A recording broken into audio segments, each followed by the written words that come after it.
Hello everyone!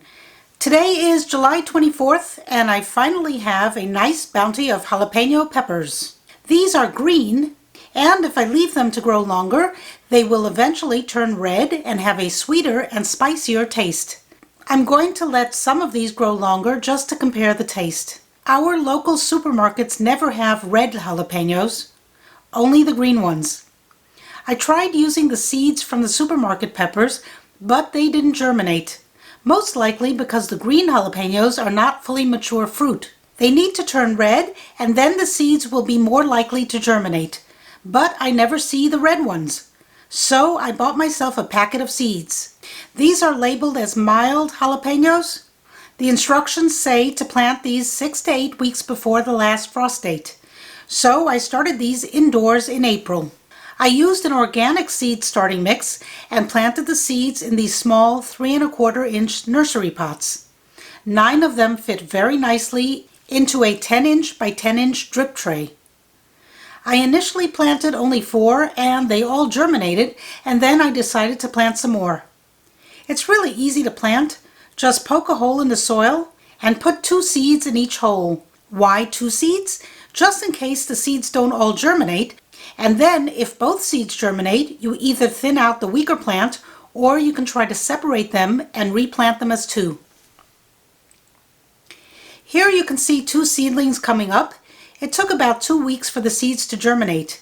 If you have a warm place to put your trays, then they will germinate more quickly, but it still takes about 10 to 12 days to germinate pepper seeds.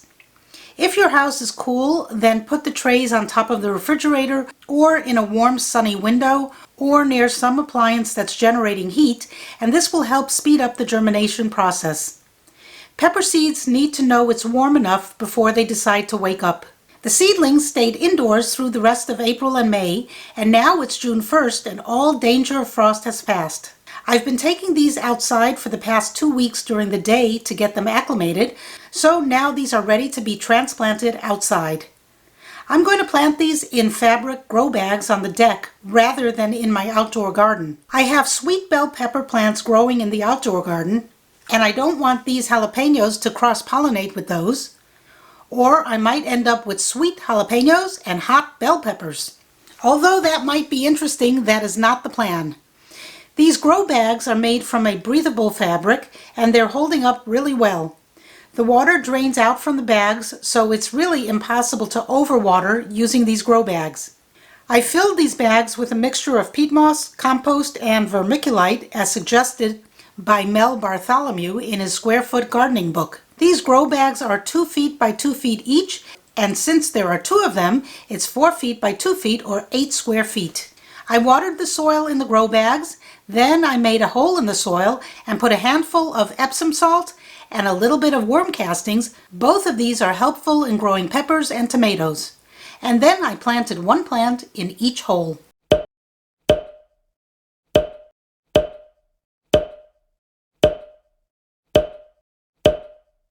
And here you can see the plants in their new home. My outdoor garden is far enough away from these jalapenos so they won't cross-pollinate with the sweet bell peppers out in the garden. And so now we wait. I have some more grow bags here. These will be getting Roma tomatoes in them. Here we are about a week later and the plants seem to be doing fine, but there has not been much growth. The weather has been on the cool side. It's still in the 60s here, even though it's the beginning of June and it's been raining a lot.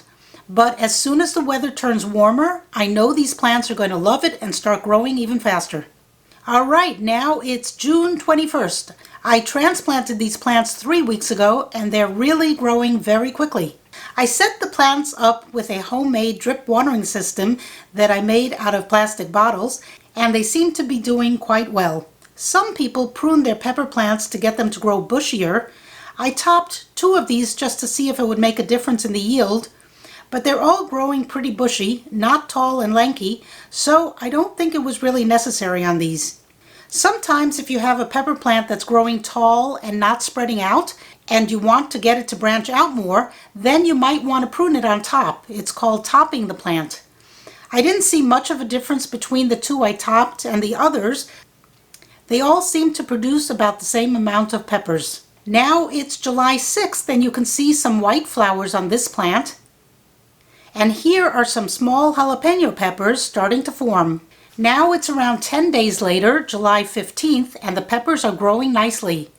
So how do you know when to harvest them? It seems that you can really harvest them at any time, but the taste will differ depending on when you do. They're said to taste the best when they're about 3 to 4 inches long and the color is a deep green. After that, the color will turn a deep purple and then red. I'm harvesting a few of these now just to taste, and I'm going to leave some on the plant until they turn red just to taste the difference between the green and the red. And I'm going to pickle some of these to keep a supply on hand for the next couple of months. These should keep producing more and more peppers throughout the summer until the temperatures start to drop. Just like tomato plants, they are the gift that keeps on giving. Both tomatoes and pepper plants are from the same nightshade family, but I would wait for the tomatoes to turn red before eating them. These jalapenos are a different story. They can be eaten green or red, your choice. I hope you try growing some jalapenos yourself, and I hope you enjoyed this video.